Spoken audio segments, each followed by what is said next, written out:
My brother Wilbert tells me that I'm like the grain of sand in an oyster. Someday I will be a pearl, but I will nag and irritate the poor oyster and everyone else up until then. Wilbert has found me here on the baby island where I have to come to hide from Papa, who is spitting mad at me. I washed out the jar of yeast starter and we won't have bread for a week. Papa says I'm just plain stupid because I never pay attention and that he would rather have one boy than a dozen May Amelias because girls are useless. I don't know why he would want any more boys, seeing as he already has 7. These are my brothers. Matty is 19 and he ran away, not that I blame him. Carlo is 18 and our cousin, although we think of him as a brother. We also think of him as cranky. Isaiah is 17. Wendell is 16. Alvin and Ivan are twins and 15. Wilbert is 14 and my best brother. May Amelia Jackson is 12. That is me. We live on the Nasel River in the state of Washington. It's 1900 and I'm in trouble again. Wilbert is always telling me that I need to find my sisu or I will never make Papa proud of me. Sisu is a Finn word that means to have guts and courage. I want to say that it is very hard indeed to have sisu when you're the only girl on the Nasel. Come on out of there, May, Wilbert says. You've got to stop running away. But I am content where I am, in the old sorcerer tree. It is a hollowed-out tree that fits a child like me just fine, and it is my secret spot.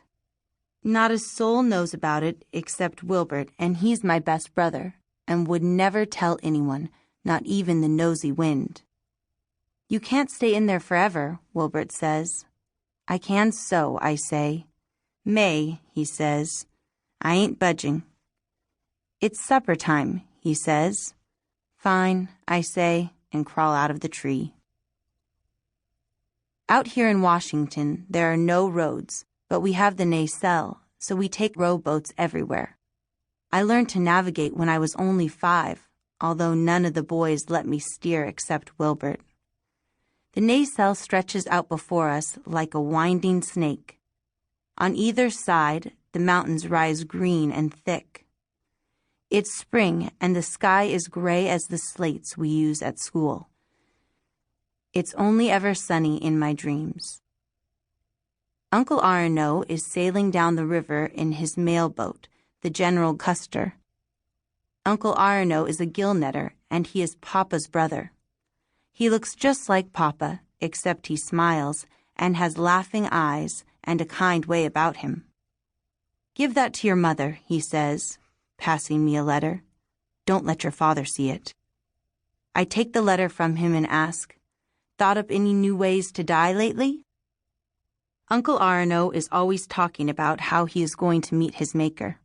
He keeps a list of ways he might die. Drown in the Nasel, swept out to sea in a storm, poisoned by a bad oyster, shanghaied to the Orient, bludgeoned in a back alley in Astoria, bored to death by the preacher in church. Uncle Arno nods and says, eaten by a cougar. That's a good one, I say. Some mean cougar has been picking off our sheeps, and if he keeps it up, we ain't gonna have any wool socks this winter. Sounds like a job for Wildcat Clark, Uncle Arno says. We best be going, Uncle Arno, Wilbert says. We got to milk the cows, and May Amelia can't get into any more trouble with Papa, or he'll disown her. What'd you do this time? My uncle asks me. I was washing dishes, and I washed out the yeast starter. My brother does like his bread, Uncle Arno says sympathetically. It was an accident, I say, and Wilbert says, poor May is the only person who can make an accident out of washing the dishes.